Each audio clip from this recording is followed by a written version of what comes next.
Here we are, the early morning hours. Prior to launch, the vehicle is being prepared. Meanwhile, the crew is inside the suit room getting into and testing out their suits. Yours truly, followed by the pilot Scott Horowitz, Lieutenant Colonel in the United States Air Force. Dr. Mary Ellen Weber, Mission Specialist number 1. Our MS-2, our flight engineer and lead spacewalker, Army Lieutenant Colonel Jeff Williams. Army Colonel retired Jim Voss. And Air Force Colonel Susan Helms. Finally, but certainly not least, Yury Usachev, Russian cosmonaut. This is his 3rd flight. He has over 1 year in space. After being suited up and having the suits tested out, we walked out to the Astrovan, and this is a special moment for the crew. It's a chance to wave goodbye to many of the people who are a big part of what's about to happen. It's certainly an emotional high point for the crew. Our job is to go out to the vehicle and to strap in. We actually strap in 2 people at a time, one person in the flight deck, as you see here. Simultaneously, somebody in the mid-deck is being strapped in. And you can see it's a tight fit. You have to be careful not to hit the switches over your head, but at the same time slide into your seat. This was the first flight of the glass cockpit, the new and improved cockpit that all shuttles will be upgraded to. It provided a greater level of situation awareness for all the crew members in all phases of flight. Now comes the moment of truth. The main engines light 6 seconds prior to liftoff. The entire vehicle shudders against the bolts holding us to the pad, and then boom, the solid rocket boosters light. 7.5 million pounds of thrust. We leap off the pad, and before we know it, we're rolling upside down and heading up to the northeast to go join the space station. It's quite a ride. While we're on the solid rocket boosters, the vehicle shakes quite a bit. It's almost hard to read your displays. In 44 seconds, we're going supersonic straight up, which is quite a thrill. And then in 2 minutes, 5 seconds, we've used up all the fuel in the solid rocket boosters. There's a loud explosion as they depart the vehicle and are carried off with their small engines on the side. You can see here, it's a glorious sight right at sunrise. And then the main engines sucking fuel out of that orange tank there at about a rate that would empty an Olympic swimming pool in 20 seconds, propels us to orbit. And in 8 minutes and 30 seconds, we're going just slightly less than 18,000 miles an hour as we get inserted into orbit. All right, after we get to orbit, the main engine shut down. We call that MECO. And then there's another loud explosion. And the external tank, this amazing footage here shows the external tank leaving us. And we will fly up and away from the tank, and you'll get a great shot here of the tank going below us before it re-enters. And look at the burn marks on the bottom of the tank and the scorch marks from the engines.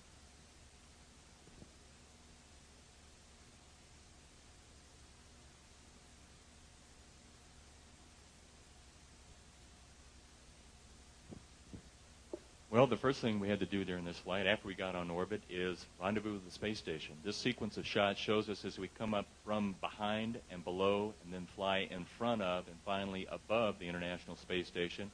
And we make our final approach from above coming down. This is a view inside the cockpit. Everybody had an important duty during the final approach. Susan, for example, was running the rendezvous computer. Yury was firing the handheld laser to make sure that our range and range rate were proper. My job, meantime, was to line up the docking target that you see here to make sure we had no angular misalignment. The final approach shown here, the last few feet, that's the International Space Station in the top half of the screen. That's us in the shuttle in the lower half of the screen. Our approach speed is about 1 inch per second. My task is to fly inside the 3-inch circle, and it all worked exactly as we have been trained. Right here, I push a button which fires rockets, which thrust us up into the station to make sure we make good contact and good capture. Even though this was the first of many major tasks, you can see there's a moment of relief of wow, we got the first one under our belts. Now it's time to go to work inside the space station. As a rookie on the flight, there were many highlights, of course, but perhaps the day after the rendezvous was the biggest highlight. That was the spacewalk. Jim and I had a pre-breathe on 100% oxygen in preparation for the low pressure in the suit. And here I am having a last-minute snack before getting suited up in the spacesuit. And here's Jim with me in the back getting the suits on before we enter the airlock and depress to go outside. The spacewalk was a crew-intensive activity. Scott ran the checklist from the inside, and Mary Ellen ran the robotic arm, which moved Jim around during most of the spacewalk.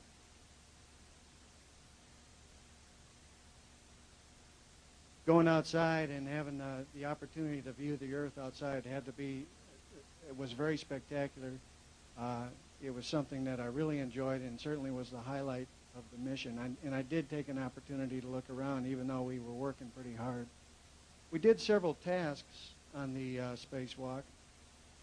One of the biggest tasks was to take some hardware for a Russian crane, which will be used later in the station assembly.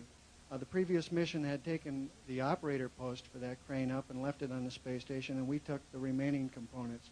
Here you see the boom, which is a telescoping boom, which will extend and be used to aid spacewalkers in the future. We're taking it out of the and moving it up on the space station. Again, Mary Ellen was very intent during the whole EVA moving Jim around on the arm from the aft cockpit. This is the best form of public transportation in the world. Mary Ellen did a wonderful job moving me around. She never shook me off of the arm. I was really happy with that. This is the Strela boom that I was carrying up there to meet Jeff so that he could actually attach it to the operator post. And it's quite heavy and massive. I had to turn it around to have it in the right orientation to plug it in, and it was really quite easy to move around in space, even a massive object like this. And when Mary Ellen moved me up to the right position, then Jeff prepared the operator post. I stuck it over nearby there, and he guided it into position and assembled the two pieces together. It really worked very well. The Russians built a good piece of hardware here, and it assembled together very nicely. You can see out on the end there's sort of a ring around the boom. That's used for transportation along the boom. You attach a tether to that, and then you can move along the entire length of it without changing your tether. Once it's assembled, these bolts go together. We had to attach another piece to it, and then the entire thing, the boom with the base as well, were removed. Jeff grabbed the very bottom piece of it and took it up to the top of the station, and then we moved this entire piece up there and put it back into another location so that it's ready for construction later on. Here you see it actually coming apart and getting ready to move it up higher up on the station. This is an overview, kind of what it's like for us when we're moving up there with the station in the background. It's really quite a view. After 6 hours and about 45 minutes, we did have to go back inside, and this is us doing our final preparations, and then Scott opening the hatch to let us back in after a very successful extravehicular activity. We were tired by that time and ready to see them and get something to eat and rest a little bit. Well, the fourth day of the mission was dedicated to doing repairs and upgrades on the external part of the space station, but the fifth day of the mission was really dedicated to the start of what I like to think of as the rescue aspect of the space station, and that was to do the internal repairs and the internal upgrades. The scenery that you see here is someone with a camcorder traveling through the shuttle, going from one end to the other of what's in the payload bay, but then they make this immediate turn and head up into the space station. And I like this view because it shows you basically how massive the structure really is. And this is really less than half of the size it will be when Jim, Yury, and I return for increment number 2. Jeff and Jim Halsell were busy at work inside what we call the node. This is a picture of the node. It's quite large and squatty, and it's a marked difference than how you will soon see the Russian segment, which we call the functional cargo block, or the FGB. Along the way, you see ductwork. There was a concern prior to our flight about air quality. There were good reasons to be concerned. We did a lot of extra training to make sure we knew how to assemble this ductwork so that we would not have any problems with air quality. And in fact, we took so many measurements of the air that we really did prove that we've solved the problem.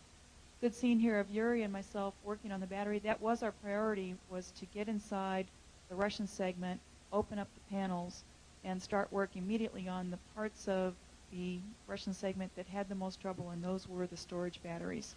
Over the period of several days, Yury and Jim and myself changed out components on 4 of the 6 batteries that are used power to the Russian segment. And we were very busy. We had toolkits that we basically floated around with, and we borrowed tools from each other. It was very much like working in your garage, and the work itself wasn't very complicated, but it became complicated when you looked at the aspect of losing your tools in microgravity, and so we spent a lot of time making sure we didn't do that. We also had some repairs taking place inside the node, And this was just one scene of a very, very busy mission. I think overall we were told we had 42 separate repairs that we accomplished in just a few short days.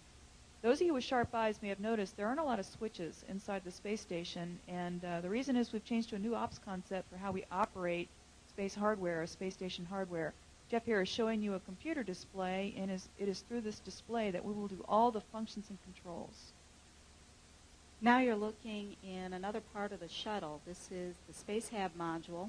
It's essentially a room addition that we had out in the payload bay. Here we had over 3,000 pounds of equipment that we had to transfer over to the station. There you see the 4 batteries that were replaced in the station earlier. Now I'm carrying a large piece of exercise equipment through the tunnels back to the station. This is just one of the pieces of hardware that we did transfer. It is important once you transfer it over to strap it down good and tight in preparation for the next station module that will be docking with the station, and you can see Jeff and I are about to do that. As I said, it was about 3,000 pounds of equipment that we transferred, exercise equipment, food supplies, personal clothes, as well as environmental equipment. All those bags that you see strapped to the walls of the Russian segment, those are some of the bags that we brought over. You get some good jobs in space, like an EVA, and you get some bad jobs, like having to do the laundry. Somebody had to pack it up for return home, and I got that job. You can see all the clutter in the background. It really gets quite crowded after we have all of our equipment out from its stowage. Here Susan and Jeff are working with laptop computers. We get information from the ground, all of our flight plans and that type of information, as well as the capability to do email with our families. Mary Ellen's exercising. You can see her sound system floating there nearby her. It's completely unattached, and she's riding around the world. Of course, you can't go too long without food, and food was a daily part of the activities up here. Here's Scott reaching into one of the food lockers to put the meal together for the crew. We had somebody prepare every meal, and then we gathered together, at least for the dinner meal, and shared that on the middeck and shared stories, what happened to each other during the day, and planned the next mission. And it also gave us an opportunity to celebrate even the small victories. One of the fascinating things in space was physics, and we all turned into little kids from time to time. And here you see a water bubble with 2 air bubbles that we blew inside it, and Yury is manipulating it around with a piece of dental floss. Well, we've had a great mission so far. We've done all the work we came to do on the space station, and all the repairs are made. And now it's time to leave the International Space Station. And what you see here is sort of the reverse sequence of what Jim showed you earlier with the rendezvous. That's the target moving away on the centerline camera as we undock and move away from the station. We're above the station. Here's an amazing view. You're looking back on the top of your screen at the shuttle as seen from the station via a downlink view from station. We flew up and away from the station, then did a half lap around it, and then departed with a retrograde burn, and away we flew. And you get some amazing footage here of the world. And next day we cleaned up the shuttle, and then it was time to get back in our suits. And you see Jim helping us on the flight deck get into our launch and entry suits. I call them the pumpkin suits. And we did a night entry, which is spectacular. You hit the atmosphere at 25 times the speed of sound, and it literally rips the air apart. And that, what looks like lightning, is actually the plasma exploding out the windows. After 30 minutes of entry, we approached the Kennedy Space Center. That was an infrared view of what it looked like from the ground, and here we are on final approach. Our speed here is slowing down from 300 knots on the outer glide slope. We're on the inner glide slope. At an altitude of 50 feet, I slowly pull the nose up and try to achieve a soft touchdown. Our actual touchdown parameters right there were at 199 knots and 3,200 feet down the runway. As soon as I touch down, Scott helps slow us down by deploying the drag chute while I lower the nose to the runway. And then it just takes very gentle rudder pressure to maintain the center line as we roll to a stop, and Scott jettisons the drag chute. The last shot here is of a very happy crew at the end of a very exciting and very fruitful mission, and we want to thank each and every one of you for being part of that thumbs up.